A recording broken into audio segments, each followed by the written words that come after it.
नमस्कार दोस्तों, मैं हूं रमेश प्रजापत और आप देख रहे हैं story with Ramesh YouTube channel. अगर आप चैनल पे पहली बार आए हैं तो चैनल को सब्सक्राइब जरूर करें। श्याम नाम के जंगल में सालों पहले एक शेर रहता था। वह शेर काफी चालाक था। इसे हर एक जानवर से दोस्ती करके उसका फायदा उठाने में खूब मजा आता था। शेर सबसे अपना काम करवाने के बाद दूसरों को जरूरत पड़ने पर पीठ दिखा देता था। जंगल में सभी को पता चल चुका था कि शेर सबसे दोस्ती करके अपना मतलब निकालता है और फिर दूसरों की मदद नहीं करता। अब सभी लोग शेर से दूर रहने लगे। जंगल में दोस्त की तलाश में घूमते घूमते बहुत समय बीत गया, लेकिन शेर को कोई दोस्त नहीं मिला। एक दिन वो जब अपनी गुफा में जा रहा था तो उसने देखा कि एक बूढ़ा भालू उसकी गुफा के पास घर बनाकर रह रहा था। शेर के मन में हुआ कि इस भालू से दोस्ती करके इसका फायदा उठाने में बड़ा मजा आएगा। रोज शेर यही सोचता था कि किसी तरह भालू से बात हो जाए। 2-3 दिन बीत गए, लेकिन उसे भालू से बात करने का कोई बहाना नहीं मिला। एक दिन उसने देखा कि भालू तो बूढ़ा है। शेर के मन में हुआ कि यह बूढ़ा भालू मेरे क्या काम आएगा, इससे दोस्ती करने का कोई फायदा नहीं होगा। एक दिन शेर ने भालू को चिड़िया से बात करते हुए सुना। चिड़िया भालू से पूछ रही थी, आप इतने बूढ़े हो गए हो तो अपने लिए खाना कैसे जुटाते हो? भालू ने चिड़िया को बताया, पहले तो मैं मछली पकड़कर खा लेता था, लेकिन अब मैं ऐसा नहीं कर पाता क्योंकि मैं बहुत बूढ़ा हो गया हूँ। परंतु इसका मतलब यह नहीं है कि मैं भूखा रहता हूँ। मैं अब शहद खाता हूँ। इसका स्वाद बहुत ही अच्छा है और शहद में बहुत ही मजा आता है। इसके लिए मुझे अंदर घने जंगल में जाना होता है और मधुमक्खियों से शहद लेकर आना पड़ता है। ये सारी बातें सुनने के बाद शेर के मन में हुआ कि मैंने भी कभी शहद नहीं चखा।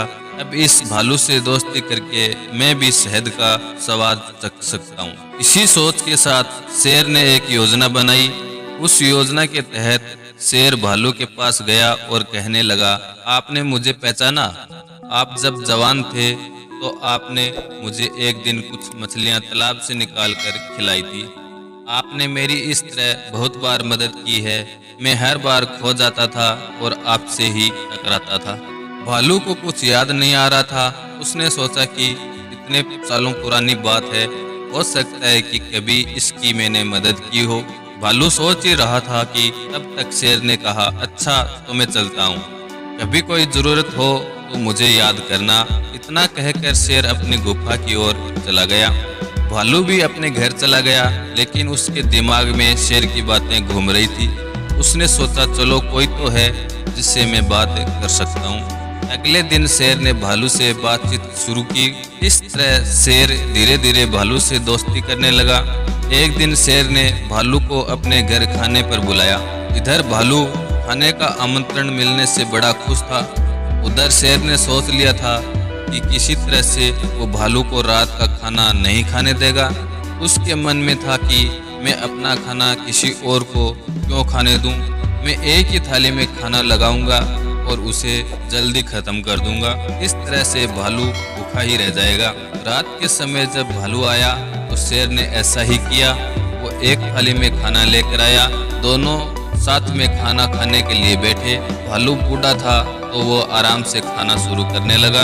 तभी शेर ने तेजी से खाना खाना शुरू किया और कुछ ही समय में खाना खत्म कर दिया। भालू बहुत निराश हुआ। शेर ने कहा, दोस्त मैं तो ऐसे ही खाना खाता हूँ। अब दुखी मन से भालू वापस अपने घर गया। अगले दिन चिड़िया ने भालू से पूछा, क्या हुआ, तुम इतने दुखी क्यों हो? भालू ने रात को शेर के घर में हुई सारी बातें बता दी। चिड़िया ने हंसते हुए पूछा, तुम्हें नहीं पता शेर कैसा है? वो हमेशा सबसे दोस्ती करता है और फिर उनका फायदा उठाकर चला जाता है। वो कभी किसी की मदद नहीं करता। अब तुम्हें किसी तरकीब से उसको सबक सिखाना चाहिए। इतना कहकर चिड़िया वहाँ से उड़ गई। भालू ने भी ठान लिया कि वो अब शेर को सबक जरूर सिखाएगा। इसी सोच के साथ भालू एक बार फिर शेर की गुफा में गया। भालू ने बिल्कुल सामान्य तरीके से शेर से बात की। भालू ने शेर को लगने ही नहीं दिया कि उसे उस रात की बात का बुरा लगा है। दोनों बातें करने लगे। बातों ही बातों में शेर ने भालू से पूछा, दोस्त तुम रोज अपना खाना कहाँ से लाते हो? भालू ने शेर को शहद के बारे में बता दिया। शेर ने शहद का नाम सुनते ही कहा, दोस्त तुमने तो आज तक मुझे शहद सिखाया ही नहीं। यह बात सुनते ही भालू के मन में हुआ कि अब शेर को सबक सिखाने का मौका मिल गया है। उसने कहा, तुम्हें शहद खाना है, बस इतनी सी बात है, तुम रात को मेरे घर खाने पर आ जाना, मैं तुम्हें शहद खिला दूंगा। शेर बड़ा खुश हुआ और वो रात होने का बेताबी से इंतजार करने लगा। रात होते ही शेर तेजी से भालू की गुफा की तरफ बढ़ा और भालू की गुफा में पहुंच गया। शेर के आते ही भालू ने उसका स्वागत किया और बैठने के लिए कहा। उसके बाद भालू ने अपने घर का दरवाजा बंद किया। शेर ने पूछा, तुम दरवाजा क्यों बंद कर रहे हो? भालू ने कहा, अगर शहद की खुशबू किसी और ने सूंघ ली तो वो यहाँ आ जाएगा, इसलिए दरवाजा बंद करना जरूरी है। अब भालू ने मधुमक्खी का एक छत्ता लाकर शेर के सामने रख दिया और कहा, इसके अंदर शहद है। जैसे ही शेर ने उसके अंदर मुंह डाला तो उससे मधुमक्खियों ने काटना शुरू कर दिया। उसके पूरे चेहरे पर सूजन हो गई। शेर जिस ओर भी भागता मधुमक्खियां उसका उधर पीछा करती।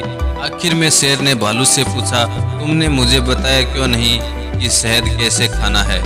भालू ने तमतमाते हुए जवाब दिया, मैं शहद ऐसे ही खाता हूँ। शेर समझ गया कि भालू ने उससे बदला लिया है, इसलिए वो यहाँ से चुपचाप चला गया। इस कहानी से क्या सीख मिलती है? शेर और भालू की कहानी से ये सीख मिलती है कि अगर किसी से मदद लो तो उसकी मदद करने के लिए तैयार भी रहो। हम दूसरों के साथ बुरा करते हैं तो हमारे साथ भी बुरा ही होगा, क्योंकि कर्म किसी को नहीं छोड़ता। तो मित्रों, ये थी आज की कहानी। अगर आपको ये कहानी पसंद आई तो वीडियो को लाइक कर चैनल को सब्सक्राइब जरूर करें। मिलते हैं फिर किसी ऐसी ही शानदार कहानी में। तब तक हंसते रहें, मुस्कुराते रहें।